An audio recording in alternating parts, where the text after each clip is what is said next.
Hello friends, ഇന്ന് നമ്മൾ ഉണ്ടാക്കുന്നത് കൊള്ളി കൊണ്ടുള്ള ഇഷ്ടമാണ്.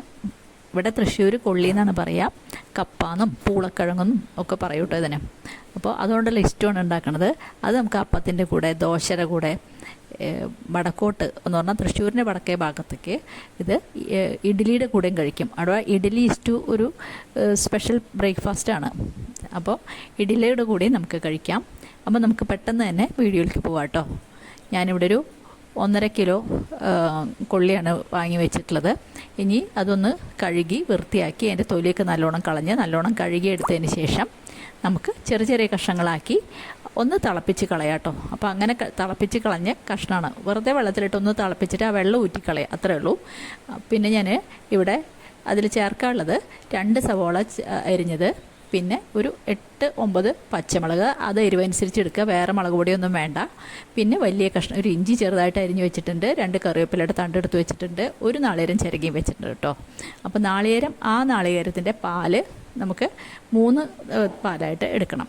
അപ്പോൾ പാലെടുത്ത് വെച്ചു. ഇത് 3ാമത്തെ പാലാണ്. ഞാൻ ചീഞ്ചട്ടി അടുപ്പത്ത് വെച്ച് അതിലേക്ക് ഒഴിക്കാൻ പോണത് 3ാമത്തെ പാലാണ് കേട്ടോ. അപ്പോൾ ആദ്യം 3ാമത്തെ പാല് ഒഴിച്ചു കൊടുക്കുക. എന്നിട്ട് നമുക്ക് ഉള്ളി, ഇഞ്ചി, പച്ചമുളക്, കറിവേപ്പില അതെല്ലാം ഈ പാലിലൊന്ന് ആദ്യം വേവിച്ചെടുക്കാം.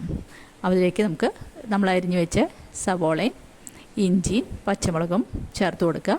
എന്നിട്ട് നമ്മുടെ കറിവേപ്പില ഉണ്ടല്ലോ, അതൊന്ന് തിരുമ്പി ഇട്ട് കഴിഞ്ഞാൽ നല്ല മണമായിരിക്കും. അപ്പോൾ കറിവേപ്പിലയും കൂടി ചേർത്ത് കൊടുക്കുക കേട്ടോ. അപ്പോൾ ഞാൻ ഇഞ്ചിയും പച്ചമുളകും സവോളയൊക്കെ ചേർത്ത് കൊടുത്തു. ഇനി നമുക്ക് കറിവേപ്പില കൂടെ ചേർത്ത് കൊടുക്കണം.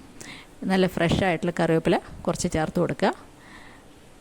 കറിവേപ്പില നമ്മൾ ചേർത്ത് കൊടുത്തു. ഇനി നമുക്ക് അത് അടച്ച് വെച്ചിട്ട് ഈ സവോള ഒന്ന് വേവിച്ചതിന് ശേഷം നമുക്ക് കപ്പ വേവിച്ച് ചേർക്കാം. അപ്പോൾ ഞാൻ ഒന്ന് അടച്ച് വെച്ച് ഒരു 5 മിനിറ്റ് വേവിച്ചെടുക്കാം കേട്ടോ. 5 മിനിറ്റ് വെന്തതിന് ശേഷം, ഉള്ളി വെന്തതിന് ശേഷം കപ്പ ഇട്ട് കൊടുക്കാം. അപ്പോൾ തുറന്ന് നോക്കിയപ്പോൾ നമ്മുടെ ഉള്ളി അത്ര അങ്ങോട്ട് നന്നായിട്ട് വെന്തിട്ടില്ല. അപ്പോൾ ഒന്നും കൂടി അടച്ച് വെച്ചു. അതിന് ശേഷം നോക്കിയപ്പോൾ നമ്മുടെ സവോള നന്നായിട്ട് വെന്തു. ഇനി നമുക്ക് അതിലേക്ക് നമ്മുടെ വേവിച്ച് വെച്ച് നമ്മുടെ കൊള്ളി ഇട്ട് കൊടുക്കുക കേട്ടോ. ഒന്ന് ഇളക്കി നോക്കാം. അതിന് ശേഷം നമ്മൾ വേവിച്ച് വെച്ച് കപ്പ ചേർത്ത് കൊടുക്കാം. ഇനി നമുക്കതിലേക്ക് നമ്മൾ പാലെടുത്ത് വെച്ചില്ലേ, 2ാമത്തെ പാൽ ഒഴിച്ച് കൊടുക്കുക കേട്ടോ. 2ാമത്തെ പാൽ ഒഴിച്ച് കൊടുത്തിട്ട് ഒന്ന് യോജിച്ച് വരണമല്ലോ കപ്പയൊക്കെ വെന്തിട്ട്.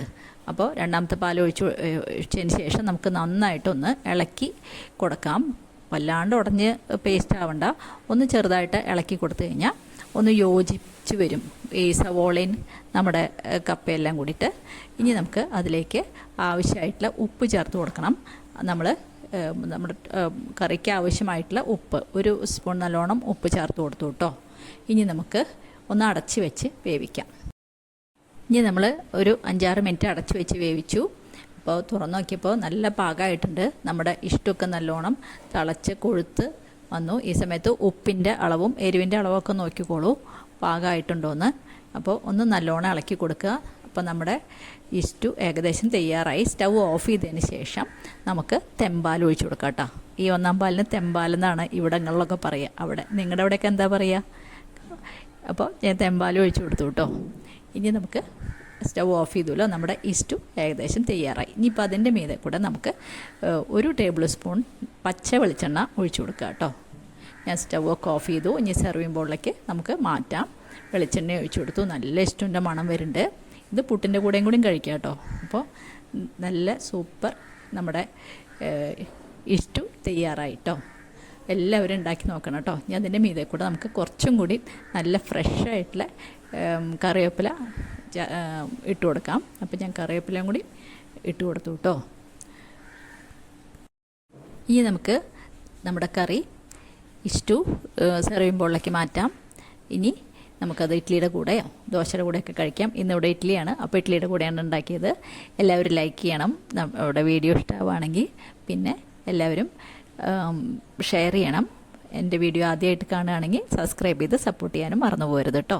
ഇനി ഒരു പുതിയ വീഡിയോ ആയിട്ട് നമുക്ക് അടുത്ത് തന്നെ കാണാം. Thank you.